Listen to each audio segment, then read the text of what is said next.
It comes back to the core message that I always have for you. No matter what's happening around or to you, you hold the power.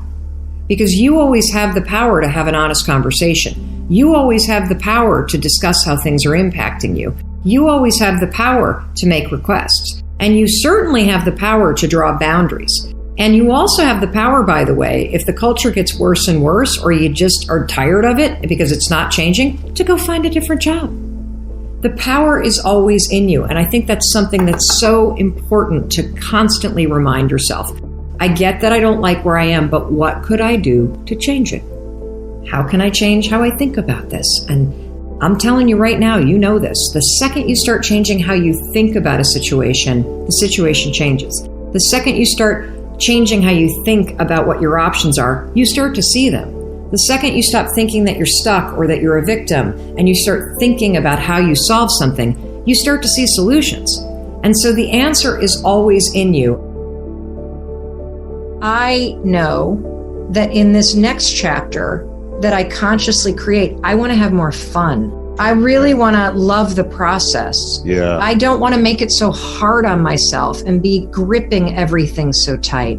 And it's really easy for me to see it in other people because I know what it feels like in here. I'm working hard to break the patterns that still hold me back. And the big one that holds me back is bulldozing. It's literally when I start to feel any level of tension. This is particularly true in my marriage. I'm married to a saint. Thank God Chris Robbins meditates every morning. It's the only reason why we've lasted 26 years. It's how he puts up with me. When I feel my whatever emotion rise, I immediately raise my voice. It's how I assert power in the relationship. And I am so committed, Lewis, to breaking that pattern and being a more fun person to be around and a kinder person to be around. If you look at human development, we're the only species that literally can't survive without another human being taking care of you. And so we are biologically hardwired to bond with other people.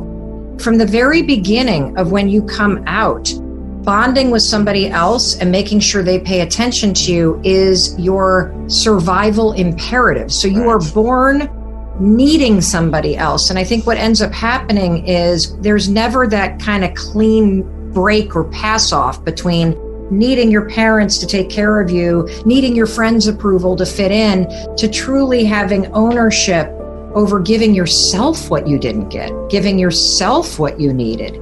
And that's the piece that I've been doing a lot of during the great pause, is slowing down, because so much of my busyness was fueled by praise me, love me, am I doing enough? You know, please tell me I'm doing okay. Okay, I can breathe now. I'm okay now. And when I slow down, and maybe it's a function of the anxiety, that's when things get scary, because that's when you've really got to be with yourself. The truth is, if you want control in your life, if you want to make things happen, you have to be able to expect that you're going to get a no and do it anyway. So what do I mean when I say, if you want control, expect a no? Well, there's a couple things that I mean by it. Number one, if you're somebody that gets paralyzed because you want things to be perfect, perfectionism is a way that most of us try to handle or mitigate or make sure that we don't hear no.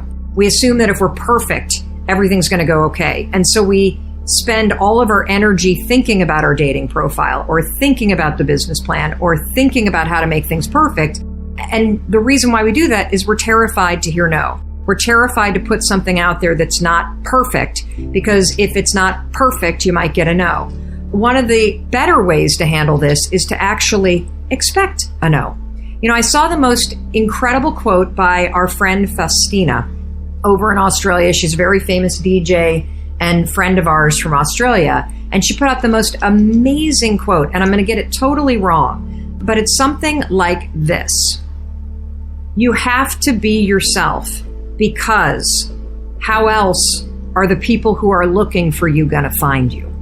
And I think particularly when it comes to dating, what we tend to do is we are so afraid of being rejected by anybody out there that we try to be somebody that we're not, that we put out a fake, improved, or what we think is improved version of ourselves in order to not hear no. And most of us pretend to be somebody that we're not when we fear rejection, when we believe that how we are or who we are isn't good enough.